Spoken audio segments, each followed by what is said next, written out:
Diane is such a great person, the most selfless person I've ever met in my entire life.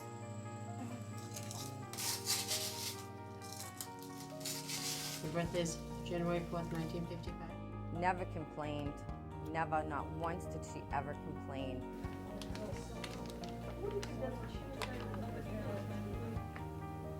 The words of quit, fail, and can't are not in their vocabulary. She is probably the strongest and one of the biggest fighters that I know. When we found out, it really shook us all up, because Di isn't just my sister, my best friend. She's the family rock.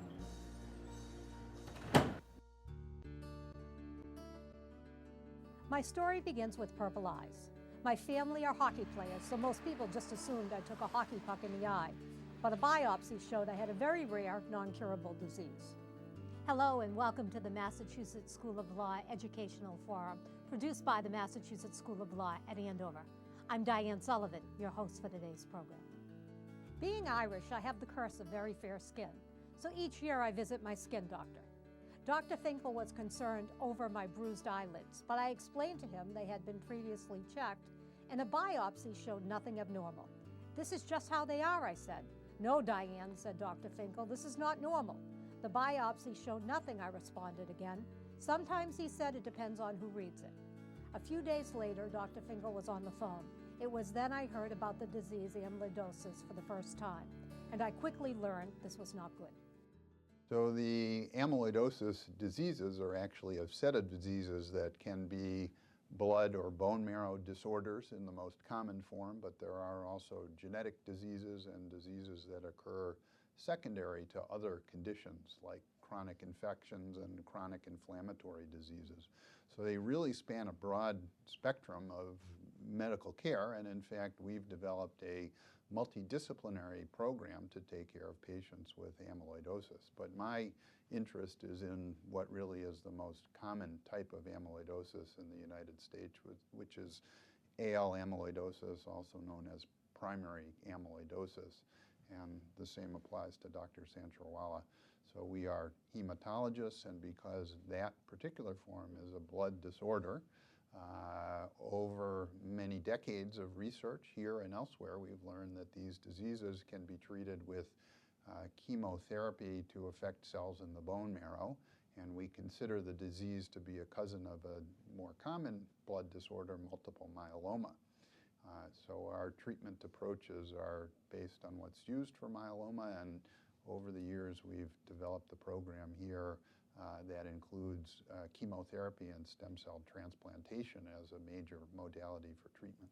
For me, chemotherapy proved unsuccessful. So after careful thought and deliberation, upon my doctor's recommendations, I decided to undergo a stem cell transplant since it provided the best chance of a durable remission. So stem cell transplantation can be used for many, many hematological diseases as well as some autoimmune diseases. The stem cells are parents which reside in everybody's bone marrow. We stimulate them so they come out from the bone marrow into peripheral blood, and we can harvest them from the peripheral blood. We can also harvest them directly from the bone marrow, and that is known as bone marrow transplantation. When we harvest them from the peripheral blood, it is known as peripheral blood stem cell transplantation. The donor can be either a patient or a sibling or a relative, or from the donor from a national marrow registry. When donor is not the patient himself, it is known as allogenic stem cell transplantation. When the donor is patient himself, it is known as autologous stem cell transplantation. The disease that we are very, very expert in here at Boston Medical Center is amyloidosis, and we usually use peripheral blood autologous stem cell transplantation. The donor in that case is patient himself or herself. The purpose of stem cell transplantation is to able to deliver high doses of chemotherapy safely and effectively. And the use of peripheral blood stem cell transplantation makes this delivery of high doses of chemotherapy safe and possible. You know, she's really the solid person that we all depend on. So when we found out she was sick, it really just rocked all our worlds to know that she's sick, and we know she's very independent and she doesn't like to ask for help or ever expect anybody to give. She's the giver, not the receiver. So we knew that we were going to have to argue with her and fight with her just to have her allow us to help her, because she's so independent, and it's a struggle to tell her, Di, we're here for you. You know, she knows we love her and that she's our world, but she doesn't like to take the help. She likes to give the help. So we knew that that would be a struggle with her, just having her allow us in to help her out. So it was tough. I was working at the prison, which is a stressful job in itself, and then with that stress on top of it, knowing my sister was sick, it did a lot to me. I got really stressed and depressed, and it was a battle psychologically working through. You know, my sister has this disease that ultimately could, take her. So the first process, the first phase of the treatment is evaluation, making sure that the patient is eligible to receive high doses of chemotherapy and stem cell transplantation. Once the patient is eligible, deemed eligible to receive this aggressive form of treatment, then the next step is to make sure that patient undergoes a catheter placement, which is usually a big line that is placed in the major vessel of the chest, which is close to the heart, and then the process of stem cell mobilization begins, which involves administration of a granulocyte colony stimulating factor, which is a cytokine which is used to stimulate stem cells which are present in the bone marrow. The stimulation of stem cells in the bone marrow leads to moving the stem cells from the bone marrow into the peripheral blood. The patients then undergo leukapheresis or harvesting of the stem cells, which is done usually in the clinic, done over 1 to 3 days through a line which is placed in the chest. And a usual dose of stem cells that is required is about 2.5 to 5 times million stem cells per kilogram. And once the stem cells are harvested, they are frozen in the blood bank, placed in a liquid nitrogen, and kept viable and alive for about 10 years after harvesting of stem cells is done. Following this phase of treatment, patients receive high doses of chemotherapy, and stem cells are given back to the patient, which are in the freezer of the blood bank about 24 to 48 hours after completion of chemotherapy. The third phase of treatment is the period of myeloablation or bone marrow suppression and the side effects from chemotherapy, which can last from anywhere from 7 to 10 to 14 days. The stem cells start to regenerate and produce new cells, and this is called engraftment phase, and that is when patients start to feel better. The discharge from the program is usually 1 to 3 weeks after stem cells have engrafted and the blood counts have returned to normal. I'm a very type A personality, and I almost had to create a separate calendar that just put everything together. And I know that sounds almost a little bit inhuman that it wasn't feeling, but I had to put together where I needed to be and what times for my sister, but then also for other folks, because this is like, I watched my parents go through cancer treatments and chemo treatments and everything that goes with that, and it is overwhelming. This was just entirely something different, because for the period when she went in for her stem cell, it was a matter of Diane needed 24/7 support all the time, and it had to be someone. And realistically, even if I didn't have this job that I have, and if I didn't have my family commitments, it's not a one-person job. So between a group of us coordinating it, I put together a calendar that had all of Diane's appointments in it. I had days which marked what pills she needed to take, well, all the different things that went into it, but then also who was going to be there, what time relief was coming, and when people were switching. This is going to sound crazy, but it's like I scheduled in sleeping. So for me, that was the hardest part, was just coordinating all of the effort. So initially in 1994, we started the program as an inpatient program. in 1996, we moved the program to outpatient setting.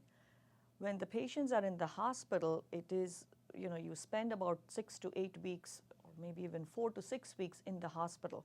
And you are in a private room, isolated from rest of the patients.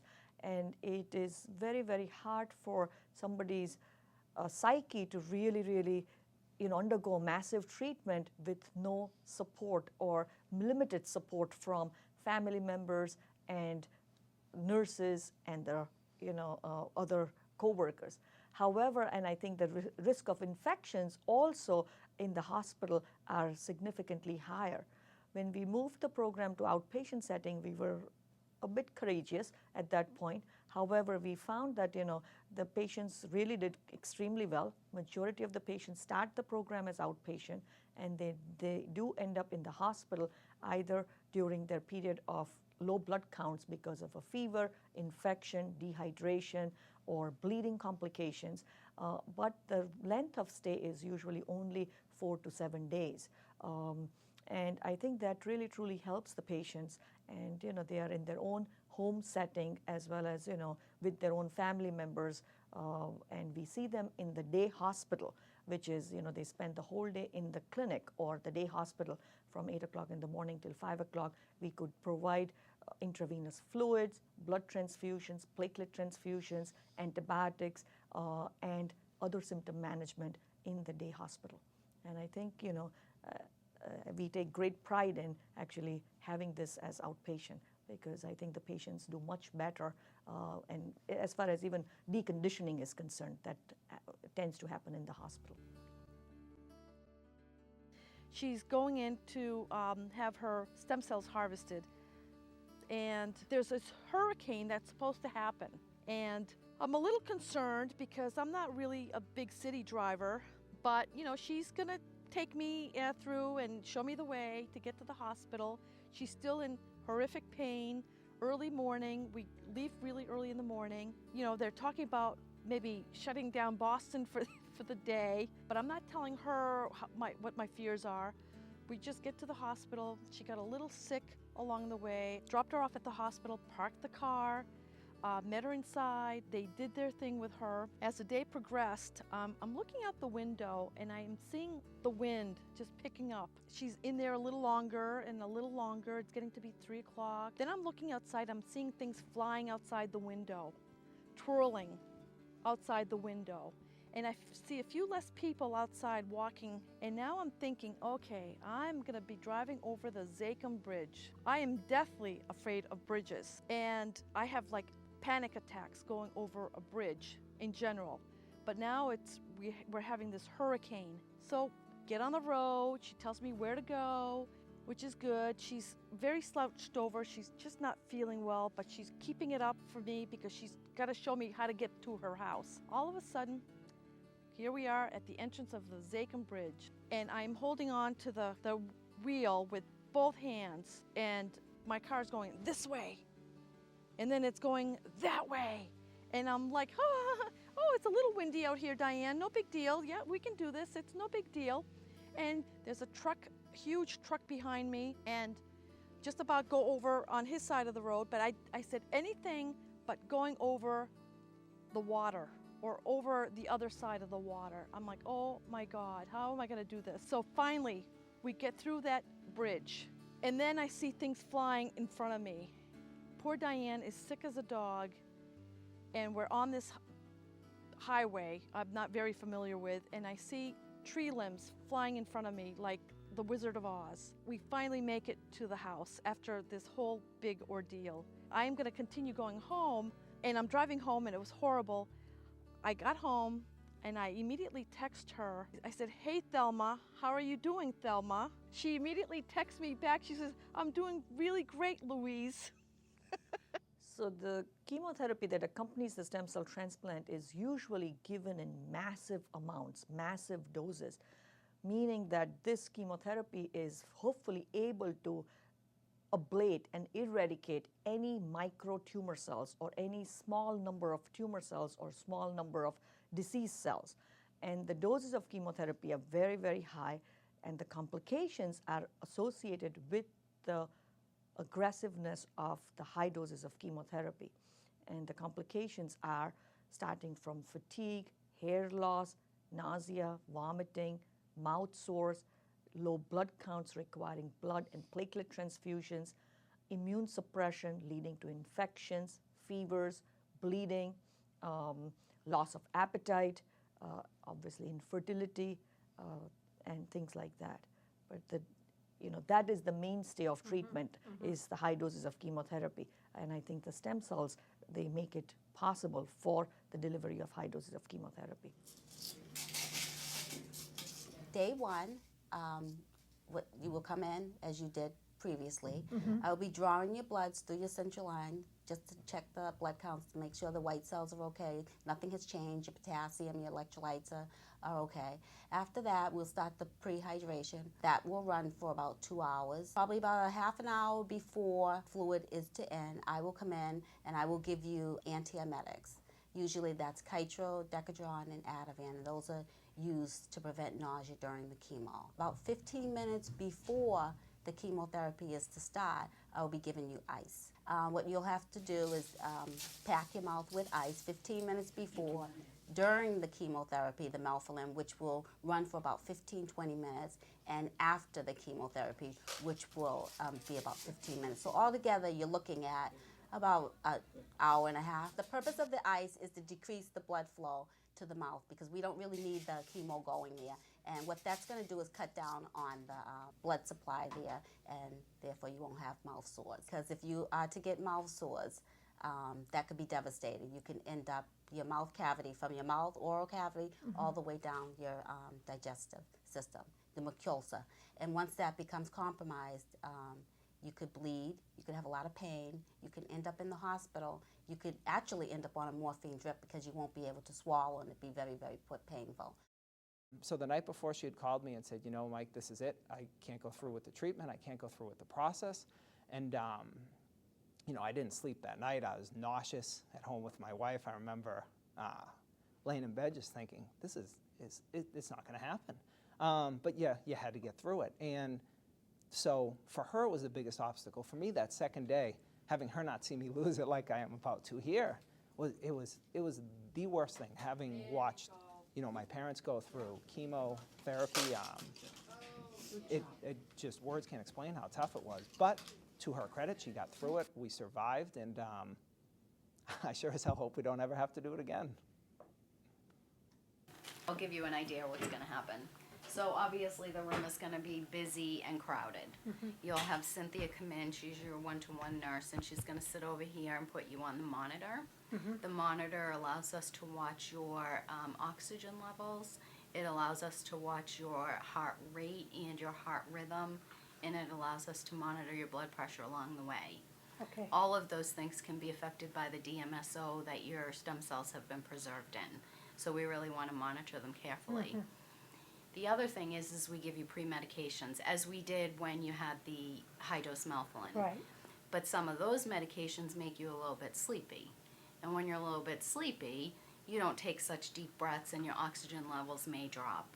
So don't, and this is for you too, so, don't be fearful if we wake you up and say, Diane, we're going to put a little oxygen on you. Okay. It doesn't mean that anything is going wrong. Okay, It just good to means know. you're sleepy, you're not taking deep breaths. We're either going to poke you and keep telling you to do so, Okay. or we're just going to give you a little bit of oxygen All so right. we can let you sleep. We've already started IV fluids, so you get pre-hydration, and then afterwards you'll get post-hydration. In a little while the blood bank will come up, and they're going to come up with a bath that kind of warms up the stem cells. So they're still frozen right to the minute they come into the room for you, okay? We're going to give you all of the bags back. You collected 5 bags, or, we processed them in 5 bags. You collected 9 million cells per kilogram. So that's a really good, that's a really good collection, That's okay? great. So what the blood bank will do is they will thaw out your bag 1 bag at a time. They'll thaw it out to your body's temperature because you don't want anything super cold, and you certainly don't want anything super hot. Right. Okay. As they thaw it out 1 bag at a time, then they'll hand it off to me. We do double checks. So we'll talk to each other about the bag, the volumes, the amount of stem cells, who you are, and when your birthday is. Okay. So often you'll hear me saying, even though you know I know you, you'll hear me saying, Diane, what's your birthday? Okay? Okay. It's not because I don't remember, it's just because we're doing the double check. So that will happen for each bag, okay? And when we're halfway done with one bag, they'll start warming up the next bag, Okay. all right? You'll probably be sleepy through this, okay? Okay. You've already had some Benadryl prior to the chemotherapy, and it really didn't make you fidgety or anxious, which sometimes it does. So I anticipate for you that you're going to be more sleepy than anything. Okay. All right? But easily I'll be able to wake you up All right. and talk to you. Okay. If you want to stay awake during the process and you want to ask questions, you're more than welcome to. But don't fight the sleep, Okay, I won't. okay? Yep. One thing I'm certain the audience, Dr. Seldin, is thinking, if patients are ill with some abnormal protein in their blood, and you do a stem cell transplant where you're freezing that person's blood, how is it that when you put the cells back in the patient, the disease doesn't just regrow? Yeah, that's a great question, but it seems like when we collect the cells, which Dr. Sanchorawala described with the mobilization process, we get healthy cells, and the abnormal cells that are responsible for the disease are, for the most part, left behind in the bone marrow, and then they get taken care of by the chemotherapy that the patient goes through. The cells that are put back into the patient as part of the transplant appear to be healthy cells, and in the best of cases don't provide any problems in the future. But staying at the hotel, she did good. We were in 2 rooms, and I know when I'm sick, I don't want people around. And at the worst part of her life, you know, getting sick, you know, not wanting people to see her the way she was, she really sucked it up, and she did a phenomenal job.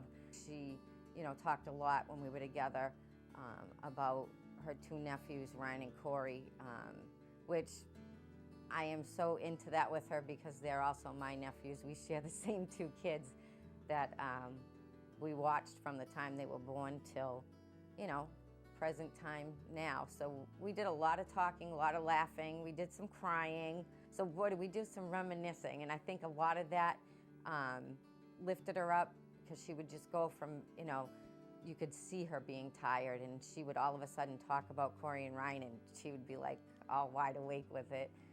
We had that. We had a good thing to talk about. Things, you know, like her parents, you know, different things. Her brother Michael, and this is funny, and it'll bring you into the part where Michael helped her with the ice chips. When I first met Michael, I remember pulling into the driveway at their house on Appleton Circle, the Lamy house, and I looked up and I thought I was seeing things. I saw Batman on the roof. Well, it was Michael. So when Michael helped Diane through the ice chip situation where she had to hold these ice chips in her mouth, we figured, okay, this is where superhero comes into play. And it brought me back to when Michael was just this little kid out on a roof dressed as Batman. So, you know, we did a lot of talking about family things and through the years. And like I said, it was always a good note because Diane hit some pretty sick times. Every single day we got back and I would watch her just getting into bed to take that little snooze before we would do our walk. Every day it was like I saw a different part of her. It would change. It was just, it took its toll. Every day you saw it. It was a little bit more. And it got a little hard for me emotionally, and I kind of hid it from her. It brought me back to when Diane's father had cancer. And towards the end of Jack, I'm gonna cry. We kept Jack home as long as we could. He had hairy cell leukemia, which is rare, and it was tough. I did dressing changes, and this was a man. This will go to show you how Diane's like her father. He would be so sick, and I would go over to do his dressing changes in the morning before work, and then when I got out of work, and he would call me at work every single day to see what I wanted for supper. He'd give me a handful of things to pick. As sick as he was, he still made me dinner, and I would have dinner with him every night. And this is a man, this is where I look at Dee Dee, and she is so her father. The words of quit, fail, and can't are not in their vocabulary. They're very, a wonderful family. They're very strong, great family values, and just seeing Dee Dee go through things that we were seeing towards the end of her treatments while we were staying in Boston. It did get emotional because it did bring back a lot about her dad. But nothing stops her. She's like the most driven woman I have ever met in my entire life. What are the advantages of using somebody's own cells to do the transplant versus having a relative or a sibling donate their stem cells? The advantages of autologous stem cell transplantation, meaning that the patient is the donor or using their own stem cells, is rapid engraftment, meaning that the period of low blood counts is only for about 7 to 10 days. Whereas if stem cells are used from another person or a donor, then the period of myeloablation or period of low blood counts is for almost 20 to 30 days. Wow. Furthermore, I think when you receive blood stem cells or stem cells from a donor, there is always a risk of graft versus host disease, meaning that your immune system, your body is not able to work with the stem cells from a donor. So the graft versus host disease is a major complication of allogenic stem cell transplantation, which is usually not the case in patients who receive their own stem cells. Are there any major disadvantages to using someone's own stem cells? Well, the disadvantages would be that the disease is not that you are infusing stem cells from a patient which are contaminated stem cells with tumor cells or contaminated with the same protein-producing cells. So I think that is the major disadvantage, that there is, And that's more of a problem for other diseases. Sure, right. That would be my next question. I'm certain it would depend on the type of disease somebody's suffering from as you choose what is the very best type of stem cell transplant. There are blood disorders and some types of leukemia where the stem cells are actually the problem. And then giving back the same stem cells would not be a good treatment. And then we definitely go to look for other donors. And what about if the ill person is a child? Would you still consider using their own stem cells, or do you look for a donor? Children actually are very good candidates for transplants, and they, in many cases, can even get a transplant from a parent. Children are more tolerant of foreign stem cells than adults are. So they have a lower incidence of the complications of graft rejection and graft versus host disease. So although kids tend to have good responses to chemotherapy for blood diseases, they also are very good candidates for transplants from other donors.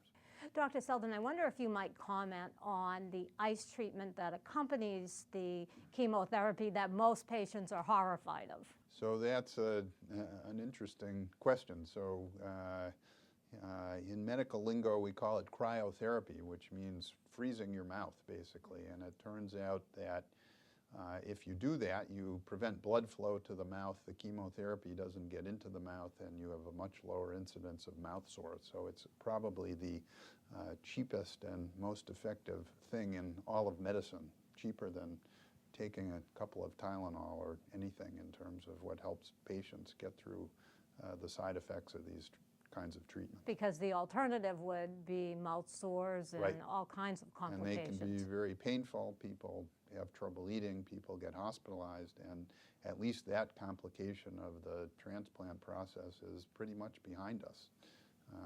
and people are much better from that point of view. Grateful when it's over. True, absolutely. Dr. Seldin, talk about some of the clinical trials that you're using here at Boston Medical. You know, one of the things that's been a tremendous advance in the field, and we've gone from a period where the only treatment we had was low-dose oral chemotherapy, which was minimally effective for this disease.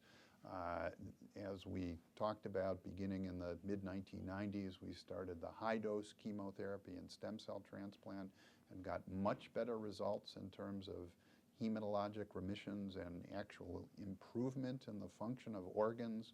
We were finally able to see that kidneys and hearts and livers and could heal up from the damage caused by the amyloidosis, the protein deposition disease.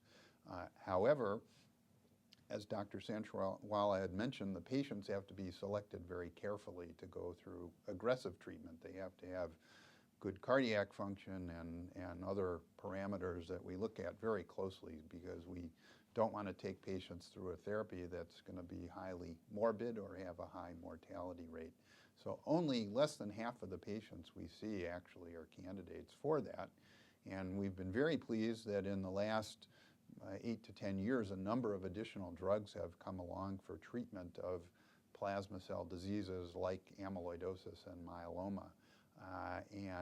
We've been able to take tremendous advantage of that for our patients, offer them kind of a menu of options, and really tailor the therapy to the patient in a very personalized and individualized based on their condition, their symptoms, their preferences for treatment, and through trials to test those drugs, we've really been able to identify the right doses to use, safe doses, and combinations of drugs that work best for our patients.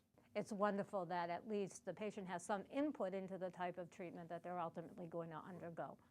You know, I think, you know, the reason that we focus a lot on clinical trials is it's really a way to test and look for more effective treatments for disease.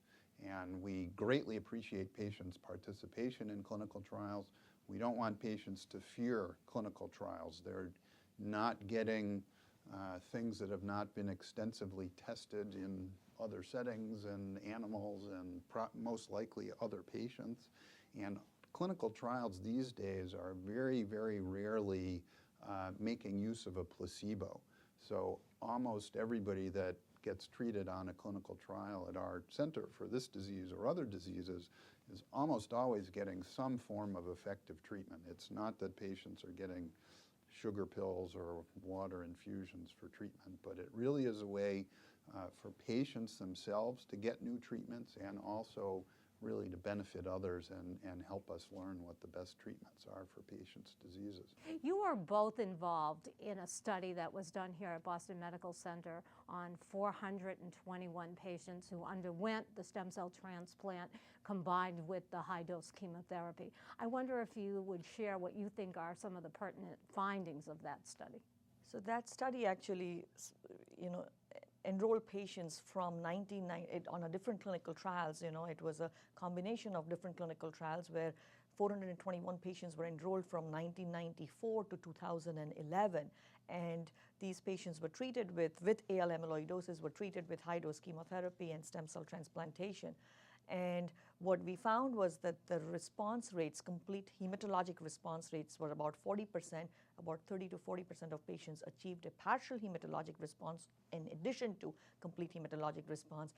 And the survival was significantly better than, you know, what used to be in the past of about 6 years or so.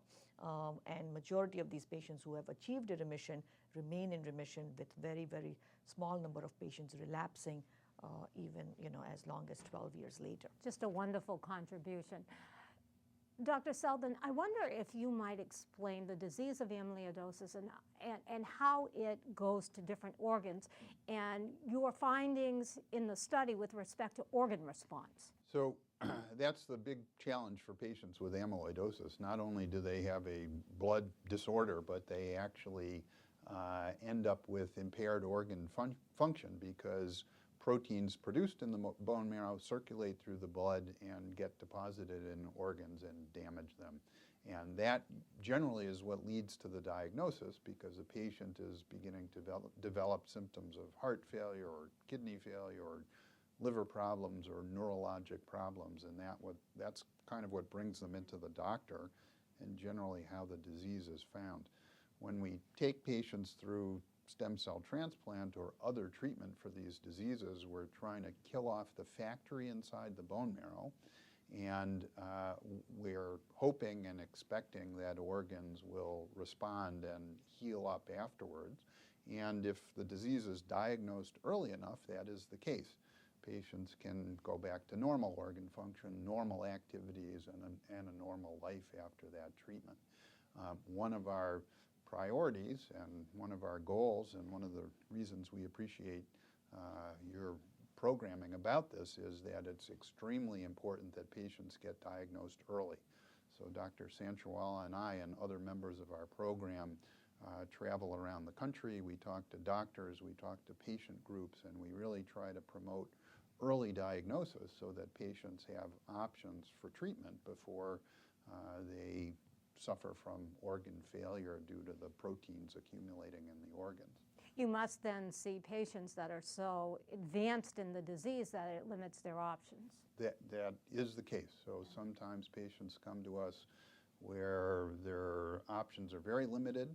We actually have a very innovative program with colleagues at Massachusetts General Hospital where very selected patients can actually be considered for heart transplantation if their hearts are badly damaged by the disease. And if that works out, they can come back to us for stem cell transplantation afterwards. So it's a very effective collaboration between our two hospitals. We talk every week. We send patients back and forth and, again, try to help patients get to the best treatment for their disease. How many stem cell transplants does Boston Medical, for example, do over the course of a year or a week, however you wish to answer that? So, the Boston Medical Center, the program has been in existence since 1994, and we have done about 40 to 45 stem cell transplants per year on an average. In 1997, which was the highest number of stem cell transplants, which was 56 patients we had done, and majority of these stem cell transplants are done for the disease AL amyloidosis. 80% of these stem cell transplants are for AL amyloidosis, and 20% are for other diseases like lymphoma, multiple myeloma, Hodgkin lymphoma, things like that. Tell us a little bit about your medical team, those that work with you on this tremendous undertaking. There are many, many individuals who are dedicated and involved in taking a patient through stem cell transplant. The multidisciplinary evaluation that occurs in the initial phases of treatment involve an internist who is dedicated to amyloidosis center, a hematologist, which involves myself, Dr. Seldin, Dr. Sloan, pulmonologist, cardiologist, nephrologist, which is a renal specialist, and a neurologist. Then the patient undergoes evaluation by a nurse practitioner who works with the stem cell transplant program, who's on my team.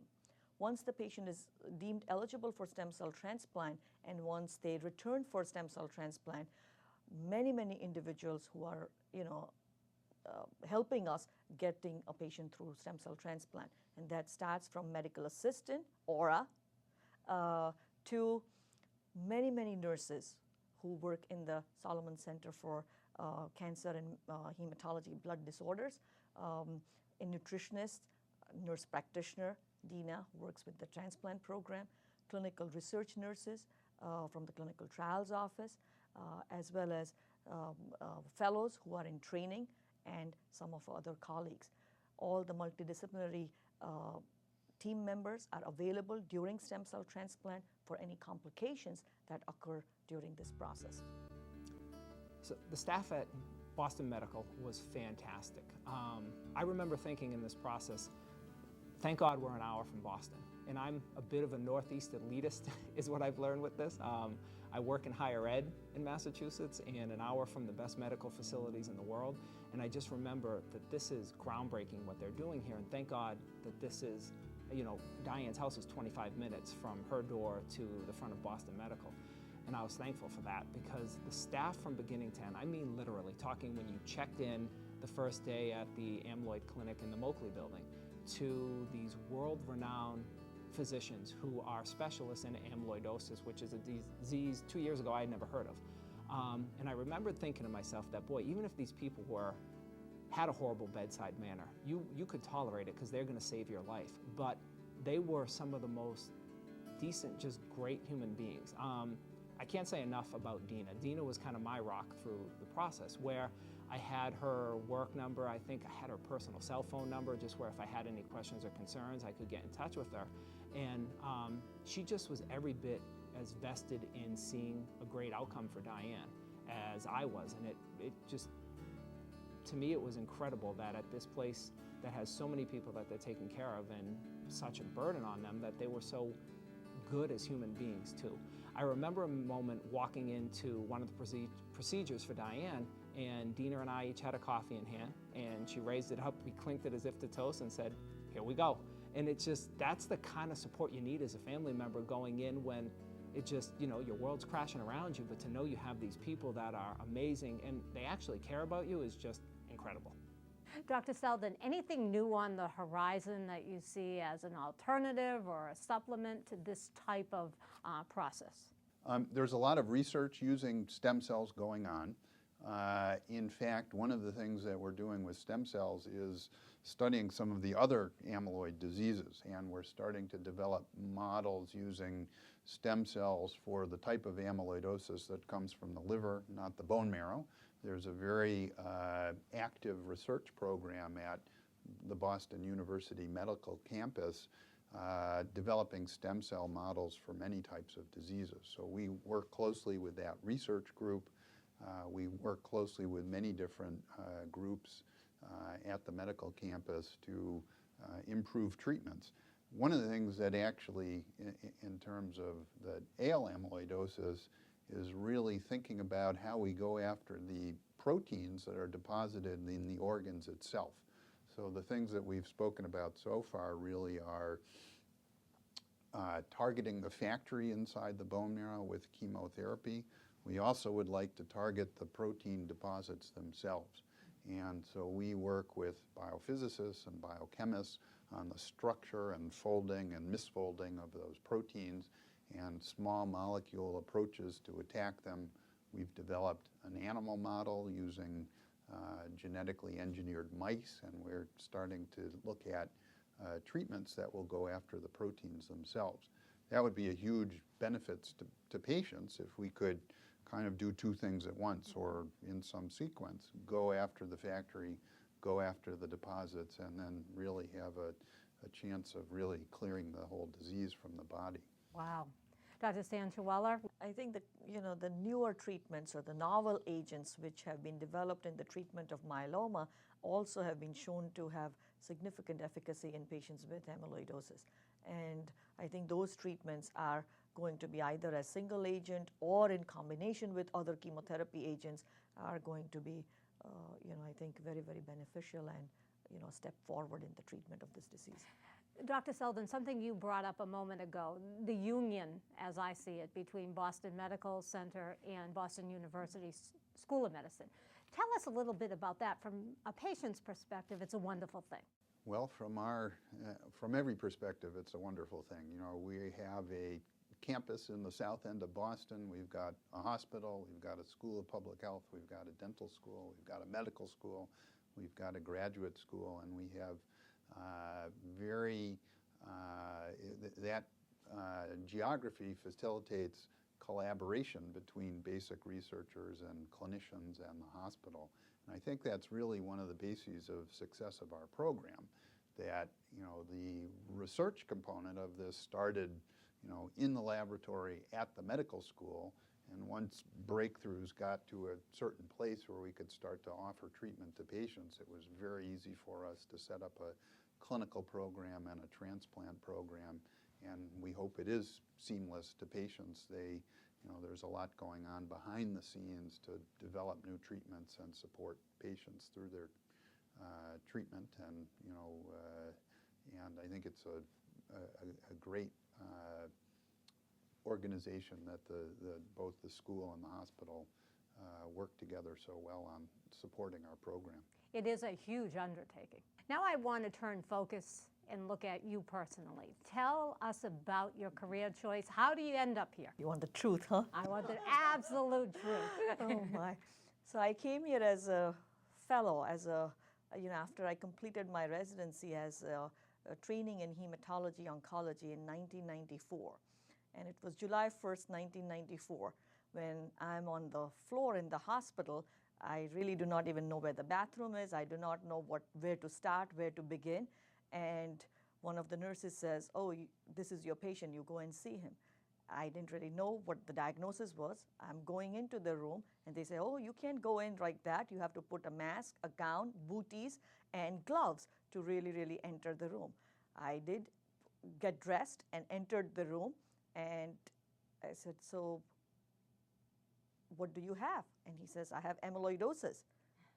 I said, "How do you spell that disease?" And he was very, very sick. I took him through transplant. The gentleman came from New Jersey to undergo treatment with high-dose chemotherapy and stem cell transplantation. And during that rotation of 3 months, he was still in the hospital for 3 months and was extremely, extremely sick. His family members, he had 3 children. They were in New Jersey. His wife was a flight attendant and was able to come to visit him only on the weekend. And I thought that was a challenge for me. I thought that was a social challenge, academic challenge, and I took it upon myself, saying that I don't know the disease, I don't know the treatment, but I would make sure that this gentleman gets through.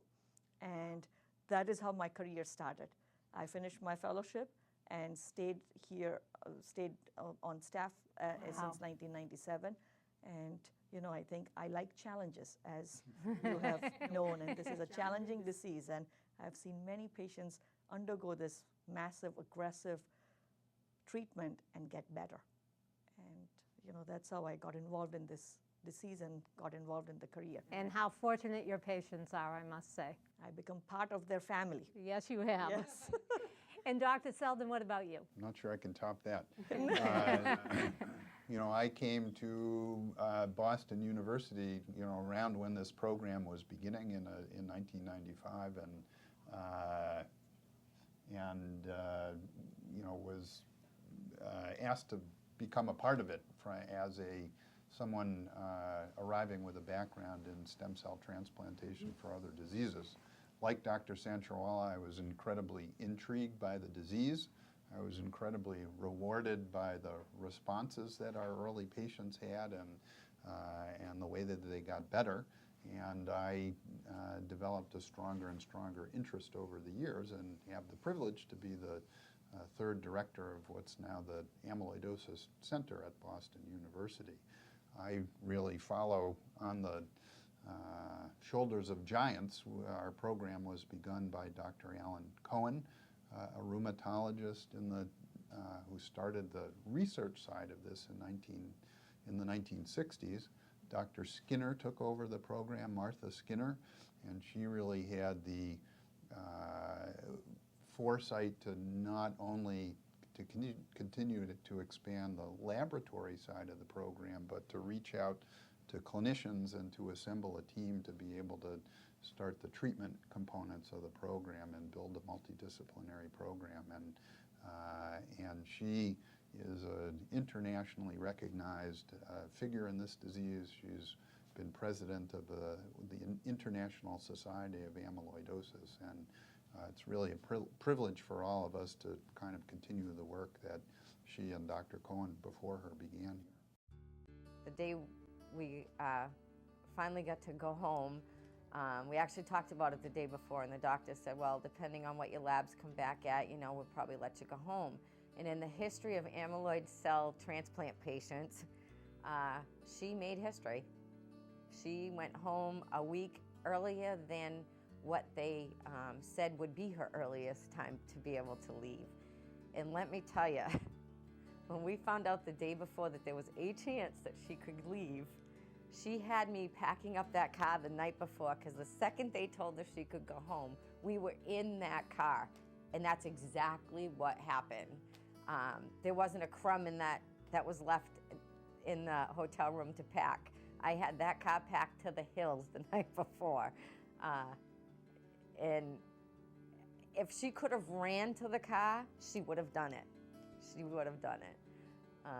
And so that was uplifting. And I have to say, it was on my birthday that we were able to come home.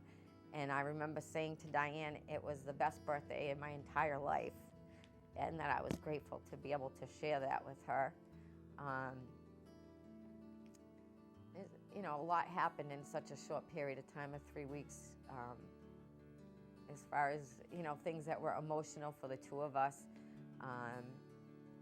just watching her deteriorate day after day after day. So towards the last few days of being in Boston, when her counts were coming up and you could actually start seeing her coming back to herself, looking wise. She, you know, as far as her spirit, it didn't take her down. Well, it's 40 days post-transplant, a few days before Christmas. And I guess I'm doing pretty well now, by comparison at least. It's been a really interesting and tough ordeal. When you consider the week after Thanksgiving, which was not that long ago, I had a standing blood pressure of 71/45, which meant I couldn't stand more than 90 seconds. I couldn't even stand for 2 minutes to enable them to take my standing blood pressure, or I would hit the ground. It is remarkable how well I'm doing. Now, not to say that I don't have some minor issues, but I am very excited at how well I'm feeling. I had come close to giving up. I felt that bad. I was unable to walk my dogs. I was unable to concentrate. And most importantly, if I couldn't stand for more than 90 seconds, how was I ever going to go back to the classroom and be a law school professor? How was I ever going to stand at the podium? I couldn't even stand. I couldn't climb stairs. I'd climb 2 stairs and I'd have to sit. I couldn't talk to anybody, to my friends, to my colleagues, because I was close to giving up and I would have just sobbed. You know, my life as I knew it, I thought, had come to a close. This went on for a number of weeks, so as each day passed, I became more fearful that I wouldn't have my old life back. But I had the most wonderful team at Boston Medical. The stem cell transplant team and the amyloid doctors are second to none. And the interesting thing is they're nice people. And they worked at it. They worked at my blood pressure through heart medication. And finally, I started to feel better. And I was able to stand. It was a good day when my blood pressure hit 90. I think we were all ready to celebrate.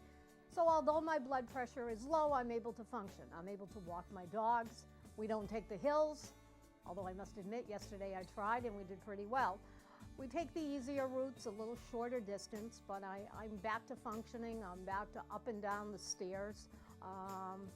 And so on a few days before Christmas, I'm optimistic.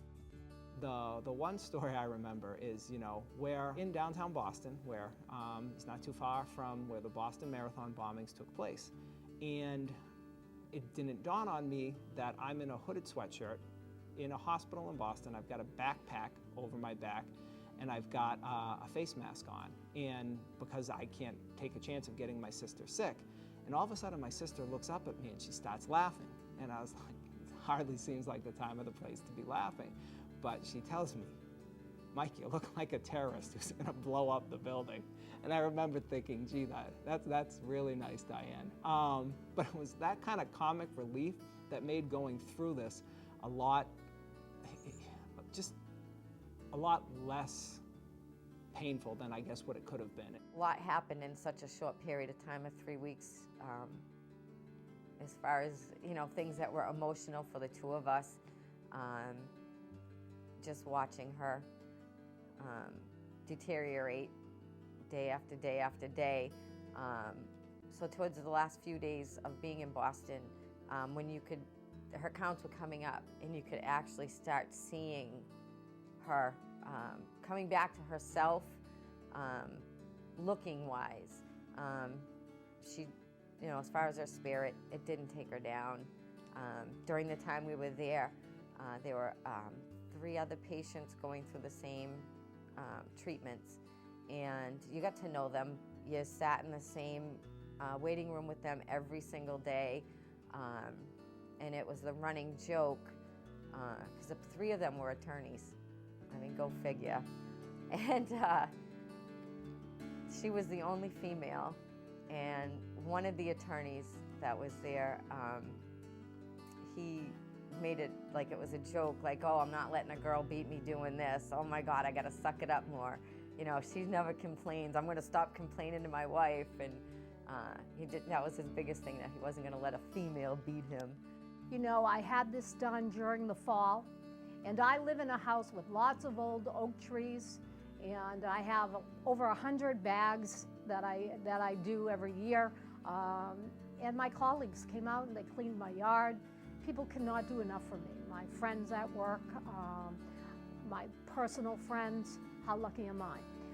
It's interesting because I needed 24/7 care. People came out, people gave up parts of their life to stay with me.